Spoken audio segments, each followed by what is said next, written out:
The text came in at 6:42 p.m., just as I was rinsing soap from my hands. I remember the time because the kitchen clock runs fast, and I'd been meaning to fix it for months. I dried my hands, picked up the phone, and read the message twice. Not because it was confusing, but because it was precise. You're out. Don't show up to the wedding. Broke people don't fit the theme. There was a smiley face at the end. I noticed that before I noticed how still my body had gone. A few seconds later, my mother reacted to the message with a heart. That part hurt more than the text itself. My sister had always liked sharp edges. My mother preferred quiet alignment. A heart meant approval without fingerprints. I sat down at the table and let the phone rest face up between my elbows.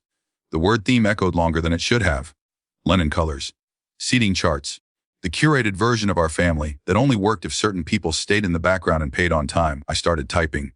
Stopped. Deleted. The reflex to explain rose up fast. The layoffs last year, the contract that fell through, the fact that I'd still covered the florist deposit anyway. I imagined paragraphs I could write that would sound reasonable, responsible, human. Instead, I wrote one sentence. Good, I'll stop funding it then. I sent it before my hands could argue with me. The reply came quickly, not from my sister, but from the group chat. A laughing emoji, then another. Someone wrote dramatic much. Someone else added lol relax.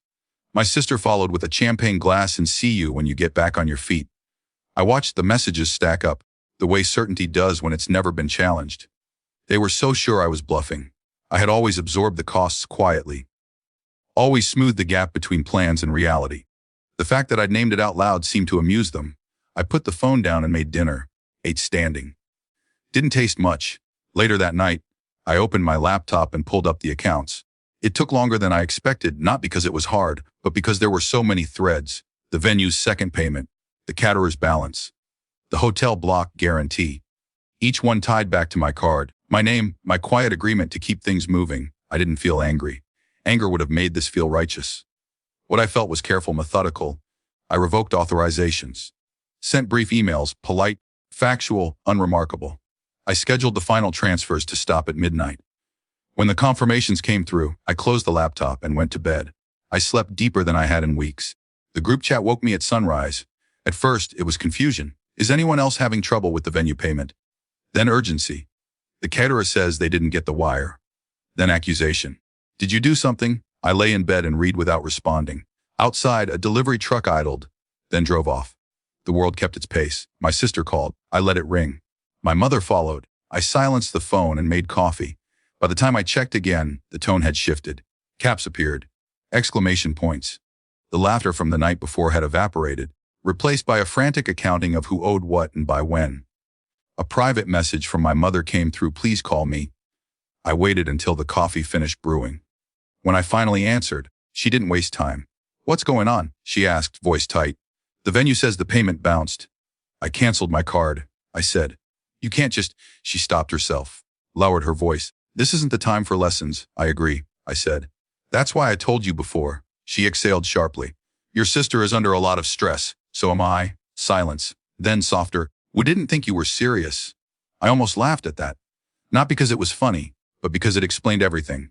I said. My sister took the phone from her. I could hear it, the abruptness, the entitlement. Are you trying to ruin my wedding? No, I said. I'm stepping out of it. You're being petty. I'm being consistent. She scoffed. You've always helped. That's what family does. I thought about the word helped, how it had slowly replaced expected, how the line moved every time I did an object. I don't anymore, I said. The call ended without resolution. It didn't need one. Over the next few days, messages came in waves, some angry, some pleading. One cousin reached out privately to ask if everything was okay. I told her the truth briefly. She said she understood. I believed her mostly. The wedding went on, it had to. Things were rearranged, scaled back, covered by other means. I wasn't there. I saw photos later, my sister in white, smiling wide, my parents beaming like nothing had shifted, but something had. The group chat went quiet afterward. Not hostile, just sparse. Occasional updates. Fewer assumptions. When my mother called weeks later, it was to ask how I was, not what I could do. I don't pretend this fixed anything. There's distance now that wasn't there before. There's a grief that shows up unexpectedly, in grocery store aisles and family birthdays that feel smaller. But there's also a steadiness I didn't have before, a sense that my presence is no longer purchased, That if I'm invited, it will be for who I am, not what I cover. I didn't win. I didn't lose. I just stopped paying to be dismissed, and the silence that followed told me exactly how expensive that dismissal had been.